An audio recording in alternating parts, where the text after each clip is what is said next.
Hello, my name is Kate, and I'm going to be showing you the Naxos Music Library database. I use this database a lot at the library I work at for my patrons, and they really love it.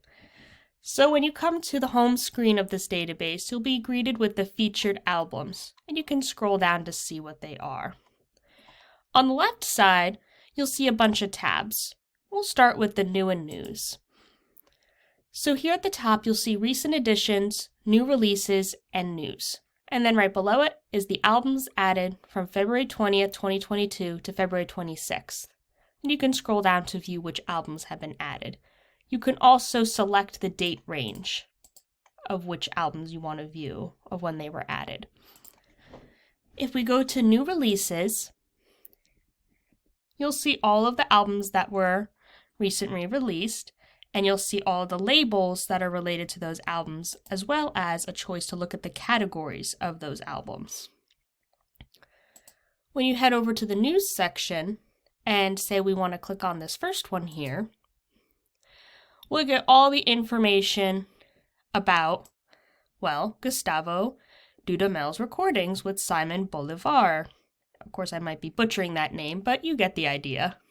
But as this description says, this label features those two recordings with the Symphony Orchestra of Venezuela, including a complete Beethoven symphony cycle. And you can see all of that there. Now, if you happen to notice, we're no longer in the new and news section, we're in the labels section now.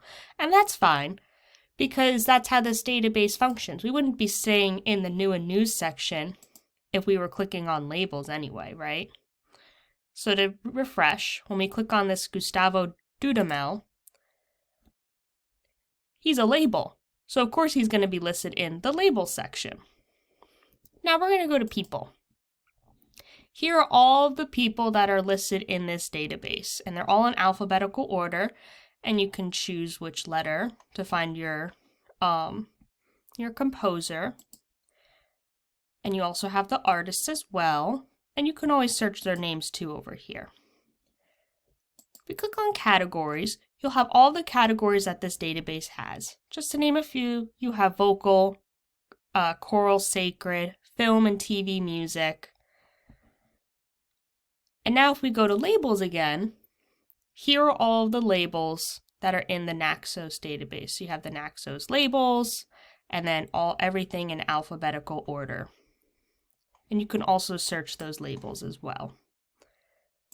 Clicking on resources will bring you to the dictionary, musicology, oral training, work analysis, and then guided tours about the different eras.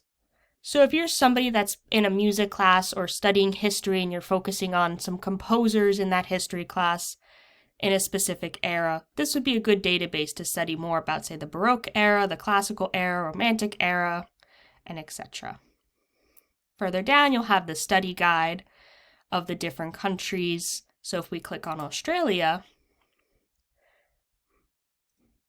you'll have a brief description here that says the study area is an indispensable resource for music students, written by music educator Simon Rushby, and then you can always read the rest yourself. But you'll have the contents, everything about Australia and the music around Australia. Now we're going to go to playlists. And here's where you're going to be able to save anything that you have, like the albums that you want to save. So because I'm using this through Rutgers, it has the Rutgers University playlists. And then if I click this NML playlists, you'll be able to see folders for different playlist names. So we have the choral music playlists. We have a composers playlist, which will load just in a moment. It does take a little bit to load this database, but that's okay. So here's everything in the composers playlist. And then if you go to the themed playlists, you'll have over here in the folders, animals and music, battles and fights in music, discover new favorites, diversity, and visibility matter. So if I wanted to look at battles and fights in music, I'll have the playlist names and then the songs and how long it lasts. Now clicking on the favorites tab will bring me right back to the playlist tab because it'll let me know that I need to log in. And the same thing will happen with this musicology. So we'll skip those two and head to the dictionary. And here you'll have the Naxos Dictionary of Music.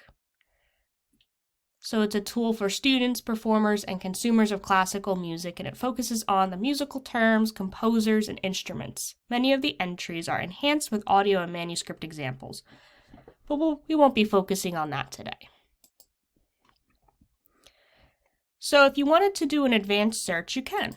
You just go up to the right-hand side of the screen, and you can click Advanced Search. And this is what the Naxos Music Library Advanced Search looks like. It's a little different than other databases. That's because this is a music database. So you can enter the composer's name, the arranger's name, lyricist, artist, whole bunch of stuff. You could put the label, the work title, category, the year it was composed.